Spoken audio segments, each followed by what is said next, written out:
एक नगर में एक चोर था। आप जानते हो क्या चोर क्या काम करता है?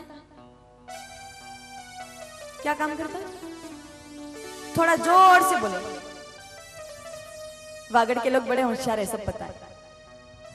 चोर था और चोरी करने का काम करता था, और चोरी करना भी उसके गुरुजी ने उसको सिखाया था। पहले अलग अलग विद्याओं के अलग अलग गुरुजी होते थे। अस्त्र विद्या अलग, शस्त्र विद्या अलग, ज्योतिष विद्या अलग, सारी विद्याएं अलग अलग गुरुजी सिखाते थे। और उनमें से एक गुरुजी ऐसे थे जो चोरी की विद्या सिखाते थे, जिनको चोराचार्य जी कहते थे। तो वो चोराचार्य जी बच्चों को ट्रेनिंग देते थे कि चोरी कैसे करनी चाहिए। साल भर का कोर्स था और उसमें साल भर में बच्चे ट्रेन हो जाते थे चोरी करने में।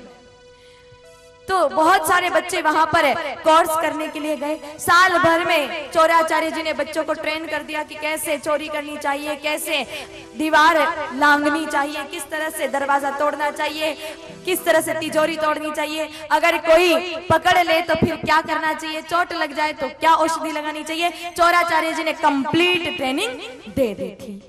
अब साल भर हो गया और उन सारे विद्यार्थियों को सामने बिठाया। उनका दीक्षांत समारोह था। कहा कि देखो चोरों, तुम हो गए हो एकदम पक्के अब चोरी में, कहीं पर भी पीछे नहीं हटोगे। लेकिन एक जो महत्वपूर्ण बात थी वो मैंने अभी तक तुमको नहीं बताई, वो ध्यान से सुनना। सारे चोर बिल्कुल कान लगाकर सुन रहे हैं कि ऐसी क्या बात है। तो उन चोराचार्य जी ने कहा कि देखो बेटा, जीवन में कभी सत्संग मत सुन लेना, क्योंकि जिस दिन तुम चोरों ने सत्संग सुन लिया उस दिन अपना धंधा मंदा हो जाएगा। इसलिए सारी जगह चोरियां करना, पर बस सत्संग कभी भी अपने जीवन में मत सुनना। सारे चोरों ने तय कर लिया कि चाहे मर भी जाएंगे तो भी सत्संग नहीं सुनेंगे। अब उनमें से एक चोर था जिसने तय कर लिया था कि मैं रोज चोरियां करके गिनीज बुक में अपना नाम लिखवाऊंगा, चोरी का रिकॉर्ड बनाऊंगा। वो एक दिन चोरी करने के लिए जा रहा था। उसको पता चला कि आगे एक मंदिर है और उस मंदिर में एक महात्मा जी सत्संग कर रहे हैं। जैसे ही ये बात पता चली, तुरंत गुरुवाणी याद आएगी कि गुरुदेव ने कहा है जीवन में कभी सत्संग नहीं सुनना है। अब क्या किया जाए? उस गांव में जाने का दूसरा कोई मार्ग भी नहीं है, उसी मार्ग से जाना है और रिकॉर्ड बनाना है, इसलिए खंडित भी नहीं कर सकते चोरी करना। क्या किया जाए? तब उस चोर ने एक उपाय सोचा। अपने दोनों हाथों को कान पे लगा दिया, कानों को बंद करके चोर चल पड़ा चोरी करने के लिए। लेकिन जैसे ही कथा स्थल के पास आया, उसके पैर में एक कांटा चुभ गया, क्योंकि होई सो वही जो धेनु रची राखा। अगर गाय माता जी किसी पर अपनी कृपा बरसाना चाह ले तो परिस्थितियां कितनी विपरीत क्यों ना हो, कितनी प्रतिकूल क्यों ना हो, वो अनुकूल बन ही जाती है। कांटा चुभ गया चोर के पैर में। थोड़ी देर लंगड़ा लंगड़ा कर आगे चला, लेकिन अधिक देर तक चलने में नहीं आया।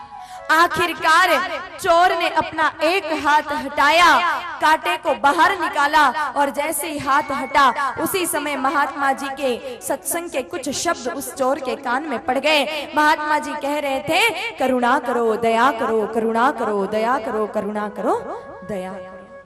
चोर ने बस इतना सा सत्संग सुना, करुणा करो और दया करो। चोर चल पड़ा आगे चोरी करने के लिए। बीच मार्ग में उसको एक गाय माता जी दिखी। उन गाय माता जी के पीठ पर एक घाव हो गया था और उस घाव में असंख्य कीड़े पड़ गए थे। भले ही चोर चोरी करने के लिए जा रहा था, लेकिन सत्संग का प्रभाव ऐसा पड़ा कि उस चोर के हृदय में करुणा जग गई, दया जग गई, और चोरी करने तो गया नहीं, पास में एक जड़ी बूटी थी, उसको कूट कर बांट कर उसका लेप बनाया। गाय माता जी के घाव के एक एक कीड़े अपने हाथ से निकाला और उस पे वो मलहम पट्टी लगा दी और वापस चल पड़ा अपने घर पर। अब जीवन भर कभी चोरियां नहीं की। सत्संग का ऐसा प्रभाव पड़ा कि चोरी करना छोड़ दिया। धीरे धीरे धीरे धीरे समय बीता और एक दिन उस चोर की मृत्यु हो गई। यमराज जी के दूत उस चोर को लेने के लिए आए और ले जाकर खड़ा कर दिया यमराज जी के सामने। यमराज जी ने चित्रगुप्त जी से कहा कि चित्रगुप्त जी खोलो खाता, फाइल खोलो और देखो कि इस चोर का क्या हिसाब किताब है। अगर अच्छे काम किए हैं, पुण्य किए हैं तो भेज देंगे स्वर्ग में, और बुरे काम किए हैं, पाप किए हैं तो भेज देंगे नरक में। और याद रखना मेरे भाई बहनों, वहां पर तो सबका हिसाब एकदम क्लियर लिखा हुआ है। इंसान जब कोई गलत काम करता है ना, आगे देखता है, पीछे देखता है, दाएं देखता है, बाएं देखता है, कोई नहीं देख रहा हो तो गलत काम कर देता है। ये विचार करता है कि कौन देख रहा है, कोई देखे ना देखे, अपनी ये दोनों आंखें तो देख रही है, और ये दोनों आंखें भगवान के कैमरे हैं। जो कुछ गलत करोगे वहां चित्रगुप्त जी के कंप्यूटर में उसकी एंट्री तो हो ही जाएगी, वहां से बचने वाले नहीं हो। और चित्रगुप्त जी का कंप्यूटर भी कोई ऐसा वैसा नहीं है, बड़ा हाईटेक कंप्यूटर है, बहुत सारे एंटीवायरस लगे हुए, कभी उस कंप्यूटर में वायरस ही नहीं आता है। इसलिए जब भी बुरा काम करो ना, उससे पहले सोच विचार करके करना, क्योंकि आपकी सारी चालाकी यहीं के यहीं धरी रह जाएगी। यमराज जी के सामने चालाकी चलने वाली नहीं है। हालांकि कुछ लोग होते हैं जो यमराज जी से भी चालाकी करने जाते हैं। अपने वागड़ का भी एक व्यक्ति था जो यमराज जी से चालाकी करने गया था। एक बार क्या हुआ, अपने वागड़ में एक व्यक्ति था, उसकी मृत्यु निकट आ गई। यमराज जी के दूत उसको लेने आए, कहा कि चलो भैया समय हो गया। उसने कहा अरे इतने में कहां से आ गए, अभी तो बेटे की शादी बाकी है, पोते पोती का मुख देखना बाकी है, अभी तो गेहूं कट गए हैं, बेचने बाकी है, इतने में से कहां आ गए। कहा भैया जो बाकी है सो तो बाकी ही रहेगा, लेकिन समय आ गया है, चलना तो पड़ेगा। कहा भैया थोड़ा तो मोहलत दे दो। कहा हमारे हाथ में नहीं है, हम मोहलत नहीं दे सकते।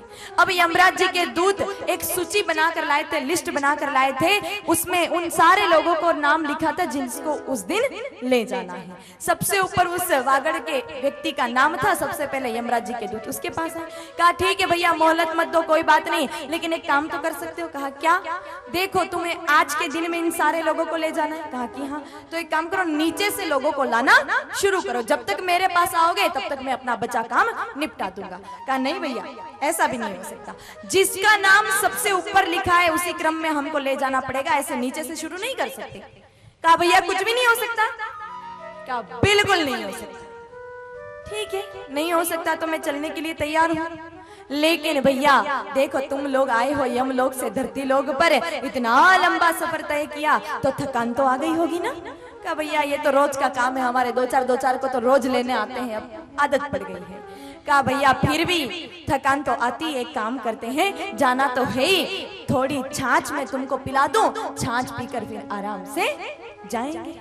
अब जैसे ही छाछ का नाम लिया, यमराज जी के दूतों को छाछ का लालच लग गया, क्योंकि उन्होंने जीवन में कभी छाछ पी नहीं, सुना तो बहुत था कि छाछ इतनी अद्भुत चीज है, उसको पीने के लिए हर बार कृष्ण कन्हैया धराधाम पर अलग